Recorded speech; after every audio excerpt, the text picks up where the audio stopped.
नमस्कार दोस्तों, स्वागत है आपका और आपके साथ मैं हूं आशिमा त्यागी। दोस्तों, जरा एक पल के लिए कल्पना कीजिए, सोचिए, देश की नीतियां कौन बनाता है, जमीन पर योजनाएं कौन लागू करता है और कानून का इस्तेमाल किसके हाथ में होता है। ये तमाम वो सवाल है जो हर किसी के जहन में रहते हैं। जवाब है ब्यूरोक्रेसी।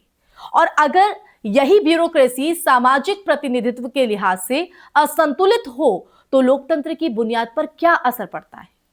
यही सवाल तब और तीखा हो जाता है जब राज्यसभा में रखे गए आधिकारिक आंकड़े हमारे सामने आते हैं। अब क्या है ये आंकड़ों का राज और क्या है ऐसा कि जो चौंका देता है, बताऊंगी आपको इस चर्चा के माध्यम से। दोस्तों, उन आंकड़ों पर आते हैं और चर्चा को आगे बढ़ाते हैं। सीपीएम के राज्यसभा सांसद जॉन ब्रिटिस ने केंद्र सरकार से पूछा कि आईएएस, आईपीएस और आईएफएस में कितने पद खाली हैं और उनमें ओबीसी, एससी, एसटी अधिकारियों की वास्तविक संख्या क्या है। जवाब दिया केंद्र मंत्री जितेंद्र सिंह ने। जी हां, केंद्रीय मंत्री जितेंद्र सिंह ने इस पर जवाब दिया और आंकड़े जो थे वो चौंकाने वाले थे। सबसे पहले कुल स्वीकृत और तैनात पदों को आप देखिए आपकी स्क्रीन पर हम दिखाते हैं। आईएएस में कुल 6,877 पद स्वीकृत हैं, लेकिन तैनात केवल 5,576। क्या ये आंकड़े चौंकाते नहीं हैं? आईपीएस की बात करते हैं, 5,099 स्वीकृत, तैनात 4,594। आईएफएस में 3,193 स्वीकृत हैं और तैनात में 2,164। यानी तीनों अखिल भारतीय सेवाओं में सैकड़ों नहीं, हजारों पद खाली पड़े हैं। और ये सिर्फ प्रशासनिक कमी नहीं है, ये नीति निर्माण, कानून व्यवस्था और विदेश नीति के क्रियान्वयन में सीधा असर डालता है। दोस्तों देखिए, अब आते हैं सामाजिक प्रतिनिधित्व पर। जो तैनात आईएएस अधिकारियों की अगर हम बात करें तो उन अधिकारियों में ओबीसी केवल 245 यानी 4.3%, एससी 135 यानी 2.4%, एसटी 67 यानी 1.2%। और अगर हम बात करें आईपीएस की तो आईपीएस में ओबीसी 255 यानी 5.5% ये आंकड़ा है। और एससी की बात करें तो 141 और 3%, एसटी 71% यानी 1.4%। यानी आप देखिए ये जो पद है वो किस तरह से भरे जा रहे हैं। एससी 95 यानी कि 4.3% और एसटी 48 यानी 2.2%।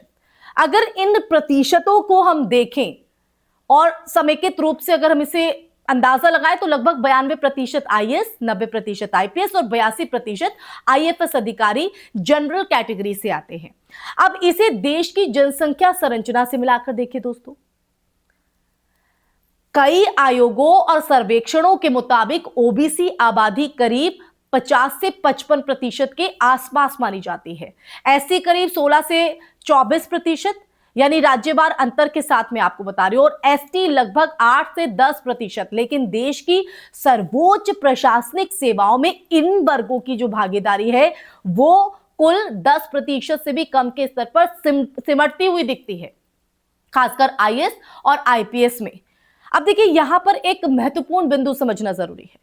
आरक्षण व्यवस्था मुख्यतः भर्ती स्तर पर लागू होती है, लेकिन ये जो आंकड़े हैं वो तैनात अधिकारियों के हैं, जिनमें वरिष्ठता, प्रमोशन, कैडर प्रबंधन, पुरानी पीढ़ियों की जो संरचना है वो भी शामिल है। चूंकि लंबे समय तक ऊपरी सेवाओं में प्रतिनिधित्व सीमित रहा है, इसलिए आज भी उसका जो असर है वो कुल संख्या पर दिखता है। यानी ये केवल वर्तमान सरकार का नहीं बल्कि दशकों से चली आ रही, जी हां, दशकों से चली आ रही संरचनात्मक असमानता का परिणाम है। लेकिन सवाल यहीं खत्म नहीं होता है। जब कहा जाता है कि देश के असली मालिक, जी हां, देश के असली मालिक ब्यूरोक्रेट्स होते हैं, तो इसका जो मतलब है वो ये है कि नीति निर्माण की जो निरंतरता है और क्रियान्वयन का जो नियंत्रण है वो उन्हीं के हाथों में होता है, उन्हीं के हाथों में।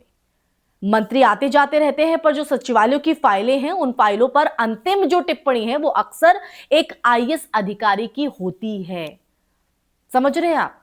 जिलों में कानून व्यवस्था का जो चेहरा है वो आईपीएस होता है। विदेश नीति के क्रियान्वयन में आईएफएस निर्णायक भूमिका निभाता है। और अगर इन पदों पर समाज के बड़े हिस्से का प्रतिनिधित्व नगण्य है तो निर्णयों में विविध अनुभवों और दृष्टिकोणों की जो कमी है वो स्वाभाविक है। दोस्तों ये जो बहस है, ये बहस केवल संख्या की नहीं बल्कि सामाजिक न्याय और संस्थागत संतुलन की भी है। समर्थक कहते हैं कि सिविल सेवा परीक्षा पूरी तरह मेरिट आधारित है और जो सफल होता है वही अधिकारी बनता है। और आलोचकों की बात करें तो वो जवाब देते हैं कि मेरिट की परिभाषा भी सामाजिक आर्थिक अवसरों से प्रभावित होती है। कौन महंगे कोचिंग संसाधनों तक जो संस्थानों तक पहुंच सकता है, किसे शुरुआती शिक्षा में बेहतर संसाधन मिले और किसके पास सामाजिक पूंजी है। जब एक युवा अधिकारी जैसे टीना डाबी सुर्खियों में आती हैं तो वो केवल एक व्यक्ति की सफलता नहीं होती है। टीना डाबी आपने नाम सुना होगा ना, ये सिर्फ एक व्यक्ति की सफलता नहीं होती है बल्कि एक प्रतीक बन जाती है इस बात का कि वंचित समुदायों से भी लोग शीर्ष पर पहुंच सकते हैं। लेकिन आंकड़ों की बात करें तो आंकड़े ये बताते हैं, दर्शाते हैं कि ये अभी अपवाद ज्यादा है, सामान्य स्थिति नहीं।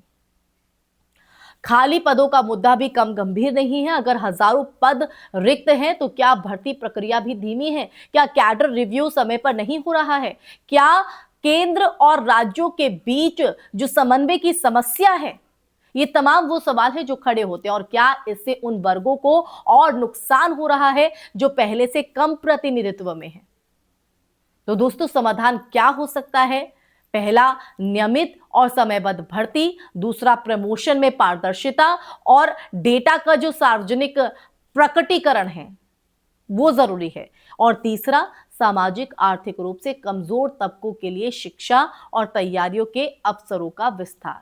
और चौथा, संसद में इस विषय पर गंभीर गैर राजनीतिक बहस। तो दोस्तों लोकतंत्र केवल चुनाव से नहीं चलता है, वो संस्थाओं के संतुलन से चलता है। अगर ब्यूरोक्रेसी समाज की विविधता को प्रतिबिंब नहीं करती तो नीति निर्माण का जो दृष्टिकोण है वो भी सीमित हो सकता है। और ये किसी वर्ग के खिलाफ नहीं है बल्कि संस्थागत सुधार की मांग है। इसी के साथ दोस्तों इस चर्चा को आप अगर हम अंतिम पड़ाव पर ले जाएं तो आखिरकार सवाल केवल इतना नहीं है कि कितने अधिकारी किस वर्ग से हैं। असली मुद्दा दोस्तों ये है जो हम चर्चा कर रहे हैं, वो मुद्दा ये है कि क्या भारत की सर्वोच्च सेवाएं उस भारत की सामाजिक सच्चाई को दर्शाती हैं जिसके लिए वो काम करती हैं। और जब तक इस प्रश्न का ईमानदार उत्तर और ठोस सुधार सामने नहीं आते तब तक जो ये बहस है वो जारी रहेगी और जारी रहनी भी चाहिए, रुकनी नहीं चाहिए। क्योंकि लोकतंत्र में आंकड़े केवल संख्या नहीं होते हैं, वो न्याय की दिशा भी तय करते हैं। दोस्तों इसी के साथ इस चर्चा में फिलहाल के लिए बस इतना ही।